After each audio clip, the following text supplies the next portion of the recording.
민주당은 헌법재판소를 향한 압박을 연일 강화하면서 최고 수위로 올리고 있습니다. 그런데 그 과정에서 사실상 헌법재판소 또 정부를 패싱하자는 어찌 보면 정상적인 헌정 질서에는 반하는 다소 위험해 보이는 주장까지 나오고 있습니다. 야당 내부에서조차 이건 좀 지나친 거 아니냐 이런 또 지적이 나오고 있는데 그럼에도 이런 주장들이 분출한다는 건 결국 늦어지는 헌재 선고에 대해서 민주당이 뭔가 좀 불안해하는 거 아니냐 이런 또 분석이 유력합니다. 네, 저희도 계속 전해드리고 있는 대로 민주당은 이 서울 광화문에 천막 당사를 치고 이 철야 농성도 예고를 하는 등 헌재를 압박하는 거리 투쟁에 전력을 다하고 있습니다. 민주당 일각에선 이런 헌재 압박 수준을 넘어서 이제 아예 이 헌재 선고를 패싱하고 국회가 윤 대통령의 임기 단축 내용을 담은 개헌안을 내서 이 국민투표에 붙이자 이런 방안까지 거론이 된 건데요. 이 김용민 원내정책수석 부대표가 이 친야 성향 방송인 김어준 씨의 유튜브 방송에 출연해서 내놓은 주장입니다. 이 개헌안이 국회를 통과하기 위해서는 이 필요한 정족수가 200석이라서 사실 야당이 모두 찬성하더라도 이 국민의힘에서 최소 8명이 이탈해서 찬성표를 던져야 하긴 하는데 김용민 의원은 그거라도 해야 하는 거 아니냐라는 이야기를 하는 여당 의원들도 있다면서 여당도 참여할 가능성이 있다 이렇게 주장을 했습니다. 김용민 의원의 목소리부터 들어보시겠습니다. 국민투표로 파면할 수가 있어요. 그러니까 개헌이죠, 쉽게 말해서. 그것은 가능성이 지금 할 수 있는 것 중에 가장 높고 가장 효과적이죠. 국민의힘은 그렇죠. 오케이 할 가능성이 상당히 높습니다. 네. 제가 그래서 조금 물어봤어요. 그랬더니 그거라도 해야 되는 거 아니야? 라고 얘기하는 의원들이 있습니다. 국회가 가진 권능을 할 수 있는 게 그렇죠. 몇 명까지 그러면 몇 명까지는 제한이 없죠. 과반수 이하로 떨어뜨리면 구성원의 과반수 이하가 되면 국무회의 개의가 불가능합니다. 하지만 민주당이 이런 상황에서 현재의 상황에서 이게 원포인트 개헌안을 추진한다? 이건 현실성이 떨어진다는 지적이 많습니다. 국민의힘에서도 이건 황당무계한 주장이다 이런 비판이 나오고 있습니다. 맞습니다. 이 계엄 사태 이후 대통령 권력 분산제 등 개헌과 관련한 다양한 정치개혁 의제가 산적해 있는 상황에서 민주당이 현실적으로 곧장 대통령 임기 단축만을 위한 원포인트 개헌안을 추진하기는 어렵다는 지적이 나오는 건데요. 국민의힘 김재원 전 최고위원은 오늘 한 라디오 인터뷰에서 국민의힘 의원들이 그런 잘못된 개헌에 동의하겠냐면서 말도 안 되는 주장이라고 일축했습니다. 김 전 최고위원의 목소리 들어보겠습니다. 황당무계한 주장이죠. 그것도 국회 제적 3분의 2의 의결이 있어야 합니다. 그런 식의 그 잘못된 개헌을 주장하는데 국민의힘 의원들이 또 동의를 하겠습니까? 한동훈 대표 계시면 또 어떨지는 몰라도 한동훈 대표가 안 계신데 그만큼 민주당 주장에 따라갈 분이 그렇게 많이 있겠습니까?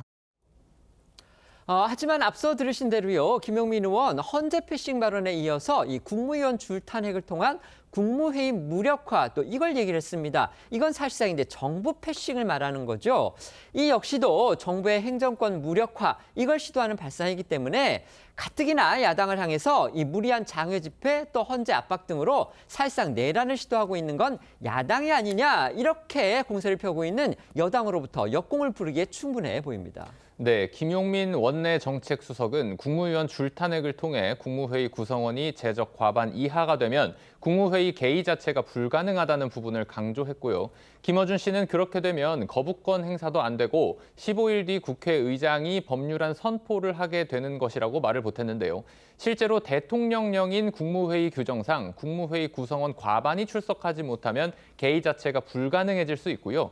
국회법상 국무회의가 무력화되면 대통령 거부권 행사가 불가능해 법안이 법률로 자동 확정이 되고 확정 법률이 정부에 이송된 후에 5일 이내에 대통령이 공포하지 않으면 국회의장이 이를 공포하게 되어 있습니다. 그러니까 정부는 패싱해버리고 민주당과 민주당 출신인 우원식 국회의장이 사실상 행정권을 가져와서 국정 운영을 하는 그런 시나리오인 셈입니다. 네, 이런 가운데 우원식 의장은 어제 대국민 담화를 통해 헌재의 윤 대통령 선고를 서두르라고 촉구했습니다. 작년 말에도 민주당에서 이제 국무회의 무력화 주장이 나왔었죠. 당시 국민의힘에서는요, 정부를 마비시키고 초토화시키겠다는 의도로밖에 보이지 않는다. 국무회의 무력화는 무정부 상태의 헌정 파괴다. 이런 비판이 쏟아졌습니다. 그런가 하면 민주당 일각에서는요, 헌재가 문형배 소장 대행 또 이미선 재판관의 임기가 종료되는 다음 달 18일까지도 대통령에 대한 선고를 내지 않는 거 아니냐, 이런 또 불안한 추측들도 나오고 있다고 합니다. 그래서일까요? 김용민 의원, 문형배, 이미선 두 사람의 임기를 연장해야 한다, 이런 취지의 주장도 했습니다. 그렇습니다. 민주당은 당초 문재인 전 대통령, 즉 대통령 추천 몫이었던 문형배 이미선 재판관의 후임을 한덕수 대행이 지명해서는 안 된다는 입장인데요. 헌재가 보수 우위로 재편되는 걸 막기 위한 것으로 해석이 됩니다.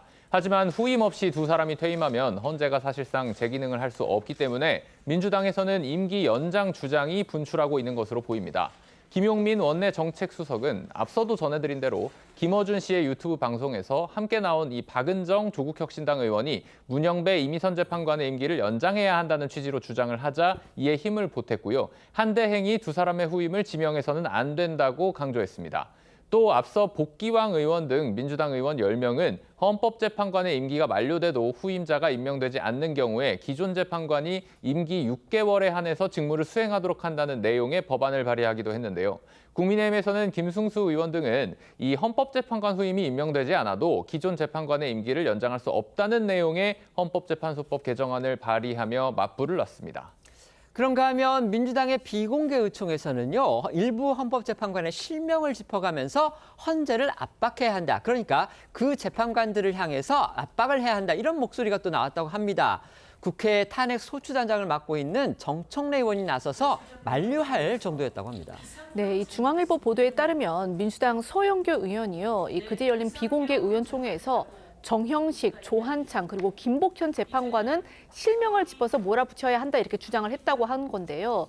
아시는 것처럼 정형식 재판관은 윤석열 대통령이 지명을 했고 조한창 재판관은 여당 추천 몫이었고요. 때문에 이제 두 사람 모두 보수 성향으로 분류가 됩니다. 그리고 한덕수 대행 탄핵 심판에서 각하 의견을 낸 두 사람이죠. 김복형 재판관은요, 이 조희대 대법원장 지명으로 이 중도 보수로 분류가 돼 왔는데 이 한대행 탄핵 심판에서 기각 의견을 내면서 이 윤 대통령 탄핵 심판에서도 캐스팅 보트 역할을 할 것이라는 그런 이제 관측이 나온 바 있습니다. 이에 서 의원은요, 이 세 사람을 콕 집어 이 실명을 거론하면서 압박을 하자, 이렇게 이제 주장을 한 겁니다. 이런 서영교 의원의 주장에 국회 탄핵소추단장인 정청래 의원은요, 이 헌법재판관 실명을 거론을 하는 건 자제해야 한다. 그렇게 해서 우리가 얻을 실익이 없다며 만류를 한 것으로 전해졌습니다.